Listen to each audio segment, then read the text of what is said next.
telling a football fan in 2015 that Russell Wilson and Aaron Rodgers were the only two free agents not signed after a week. Yeah, pretty shocking. But it's 2025, 10 years later, and they're both old, decrepit, and frankly, in, in my opinion, pretty washed. So, what happened in NFL free agency? What are we looking for? What's going to happen next with these new chapters and new beginnings for many teams? We'll see. But to start off, I want to talk about a couple different things. Geno Smith is now the new quarterback of the Raiders. I know a lot of people online were talking about how the Seahawks should have kept him. I really never really understood why. He wasn't particularly that great for the Seahawks. He was good, but he was going to be very expensive coming up, and the Raiders will have to pay him rather expensively, but they need to because he is stability and he is better what the Geno Smith is better than what they had. And you know what? Frankly, the Seahawks can do better. They did better, I think, in my opinion. They got Sam Darnold, who was just coming off of his best season ever with the Vikings. Yeah, sure, he stumbled in those last couple of games and probably killed his chances for more money. But he really played well throughout the season. And against the Seahawks, he had that amazing deep ball crunch time and came and beat him. So they were like, you know what? This guy beat the shit out of us. We're going to sign him when he's a free agent. So you know what? That's cool. And you know what? If I'm the Seahawks, this is the right move because he's younger, a little cheaper, not insanely cheaper, but he is younger. Um, he has more upside than Geno, even though Geno is more like proven and was proven as a starter in Seattle. You want to have fresh beginnings. You want to have this cheaper guy, and that's really what I've seen. Like most people have like agreed with that. It's like, you know what? He's cheaper, younger, blah blah blah. He should be better, blah blah blah. And then in Las Vegas, trading for Geno Smith, you just need somebody. You've had Aiden O'Connell, Gardner Minshew, Jimmy Garoppolo in the last 3 years. Yeah, Geno Smith is a massive upgrade for for every, from all of those guys. So, um, and like they don't even have that bad of pieces there. They have Jacoby Myers and Brock Bowers, who was probably the best rookie last year. So, yeah, we'll see what happens there. I think Las Vegas will be at least like functional, which they need. They need to just be functional. They need an adult, in the room, setting up a stage. He'll be fine. He'll be. Everybody wants to win a championship. Till slide that crispy check along the desk. They sign here for big money. Myles Garrett re-signed with the Browns after demanding a trade. They said, you know what? Fuck it. We already spent so much on Deshaun Watson. We'll spend even more on Myles Garrett, who doesn't even want to be here. I think it might be a disaster on the part of the Browns front office. But you know what? I understand that too. He's a popular player. He's the most popular player on their team. They let Baker Mayfield walk, so it is rough to see. But in reality, you could have gotten enough all for him. I guarantee you would have gotten at least 2 first rounders if trading for him. People would line up like people were lining up out the door for him. He's probably the best defensive end in the league. And in my opinion, that's probably the most important position on defense and the third most important position in football. It goes quarterback, left tackle, defensive end.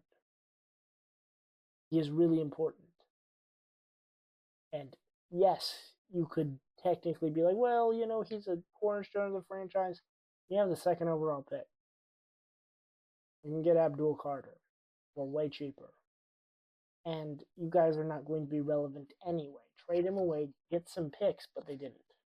They re-signed him. Good for Myles Garrett. He is going to be fucking rich forever. He will not have to worry about money for the rest of his life. And it really just proves that, like, yeah, you know what? Money talks, and bullshit does in fact walk. He will probably never win a ring like he would really want to, but you know what? He will never ever be poor. He will never be trying to sell his championship ring on eBay. But like, I think the same thing happened with Max Crosby. He was like, "Oh, I want to go somewhere to win," until they slide the contract, and it's like, "Oh, that's a lot of money." You know what? I'm just gonna stick here, stick it out. Love the Browns, love the Raiders. Let's go, right? So you're demanding a trade until they slide the contract over to you. So that's it's just really funny. It's really an interesting topic.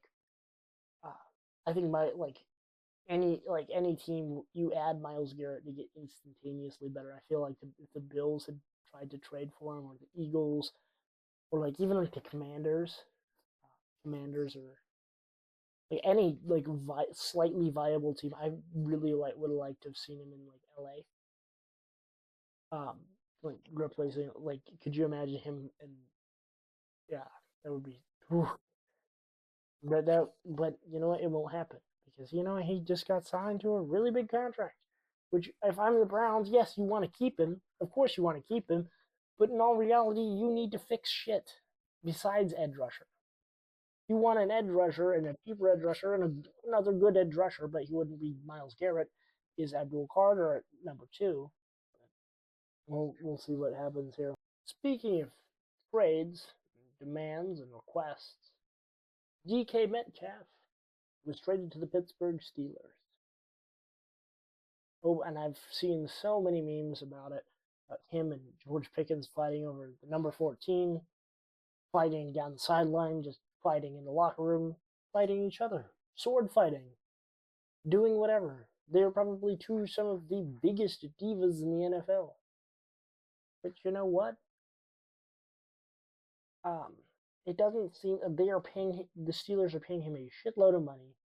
It never really seemed like it made sense. That doesn't seem like the best spot. They don't really have a quarterback because they traded Justin Fields to the Jets. And I was looking at it like, what? Like, what are they doing? The Steelers are just, if there's a position on offense that they actually get right, it's wide receiver. And they paid an absurd amount of money, traded Najee Harris to the Chargers. Like this, like the Steelers, I think this is the time. Like, we say it every year. Oh, this is the time Mike Tomlin finally loses out. Like, finally eats it and has a losing record. I think it's finally time. I think he's due, essentially, because like, who are they gonna have at quarterback?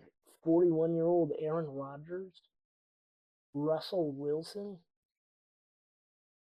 That's gonna be gross. Like, I have no faith. Like, T.J. Watt is getting older and older and expensive, very expensive, right? You don't want somebody who's very expensive but doesn't do much, right? You don't buy a Lamborghini just to have it sit in your garage. Um, that's really the point. I don't really know where I'm getting to with this. Is just like DK Metcalf was too expensive. Wide receivers are cheap and easy to find. Like, they're $1 a dozen. You can find really good ones in the second round, third, fourth, fifth round guys that are just like studs. DK himself was a second rounder, so I don't really know why they're paying him like he's Randy Moss or Jerry Rice, but whatever. Excuse me, but it is in the Steelers. They're starting to get on the Jets level of dysfunction and delusion. Um, but you know what? One team that I've compared to the Jets recently to take a whole 180 turn. Chicago Bears. They signed not just Joe. They signed an entire plethora of O linemen. Joe Tooney was probably the biggest signing for the Chiefs, and they are bolstering up that O line. And I heard today on a podcast I like to listen to, John Middletoff's Three and Out. Um, it was very interesting. Caleb Williams now has no excuses. Last year they were like, well, you know what? We're gonna pile. This is the best situation a rookie quarterback has ever walked into. They proceeded to suck ass, lose 10 games straight, fire their head coach in the middle of the season, and be terrible. So now they got an offensive head coach. They got a bolstered O line. They will probably take a running back or another skill position or more offensive line or bolster the defense in in uh, in the draft. They'll address something in the draft. It's really all on Caleb Williams now. Ben Johnson a little bit, but you know what, Caleb Williams, this is your time to shine. Prove to us that the Patrick Mahomes comparisons were not just some spooky fantasy of the fanboys of USC. Prove to us that this is really what you were meant to do. Do what you were built to do, right? I think that's an Overwatch reference, but um, yeah, it really is all on Caleb Williams, man. He has everything going for him. He just has to deliver. I think he could. Like really, like genuinely, he's got all the pieces and he is set up to succeed. And if he doesn't, that's really kind of on him. And it's a little bit on Ben Johnson because he is a new head coach, but for the most part, it's kind of on Caleb now. It's going into year two. Um, like a lot of other rookies, it's like, you know what, you were not thrown into the best situation. Drake May got thrown into a situation where it's like, yeah, you know what, you might be the best player on the offense, and you are a rookie, and you are throwing to some like yeah, like to quote Stephen A. Smith, the Patriots wide receiver room was filled with bona fide scrubs. Kendrick Bourne wouldn't start for the fucking Buccaneers. That's actually a bad comparison. He wouldn't start for shit. He wouldn't start for like majority of NFL. Like be like a wide receiver one for any other team besides the Patriots. And I love Kendrick Bourne. He's awesome, amazing guy. Love the Patriots, but geez, it's got to be realistic, man. Like, so what I'm trying to say is that Caleb Williams, you have everything stacked in your favor. You have got the best situation to possibly walk into. Don't waste it. Um, but in other news, I think the Jets releasing Aaron Rodgers. He got officially released today. To touch back onto that, there was a photo going around of him in walking on the beach in Malibu, looking like a homeless guy with a blanket. And he got his earbuds in. Probably listening to the Joe Rogan Experience, right? He's a cool guy, but anyway, I busted on him there. It's like there's everything kind of. It's either for Aaron Rodgers. It's right now. It's either the Steelers or the Giants. I'm like, I think it should just be living in Malibu for the rest, like, for just sign the retirement papers and live out the rest of your life with your dogs, and or do like just do something else, like retire.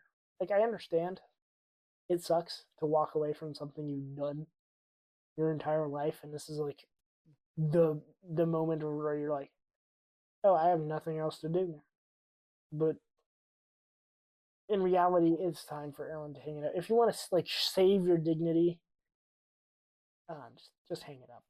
Like you don't want to become like I say this about every time we talk about like older guys who are way past their prime. It's like you don't want to become Celtic Shaq, where it's like, ooh, that was yuck. It's sad to watch because it ruins your perception of that person. Like it really ruins your thoughts of like, dang, they were like you think about them when they lost and not about when their peak of their powers is like, oh yeah, that's when they were really good. Or like that's why Peyton Manning had a really good ending. I feel like because he ended out on a Super Bowl, and it was like, yeah, he was not good that season. The Broncos defense was insane, but he won a Super Bowl to end. It's like, yeah, you know what? You want to end with the least like clunky, bitter, gross as possible. And just that would just be if I was pro athlete, I probably would be like, oh, I know I'm not going to retire until the wheels fall off. But in all reality, um, it's probably the best time for Aaron and Russell Wilson just hang it up, man. Like you had your glory, you've won a Super Bowl, you've done all these things. It's just time to just time to move on. It's time to just talk to your therapist, talk to your agent, and be like, you know what, man? I think I've made a lot of money. I'm very happy. I have a Super Bowl ring. You know what, man? I can live the rest of my life in Malibu, California, where it's 70 degrees, 24/7. Um, just live your best life. And I want that for Aaron. Like I want that for these guys because in reality we don't. Some people don't get that. Where it's just like you were financially set for the rest of your life, and like at 41 you're done with your job. But I'm a little bit rambling here. That's probably going to be the video, guys. Please like and subscribe. Do all those things. If you're on our podcast, please rate and review. Really appreciate that. But yeah, peace out. Love you.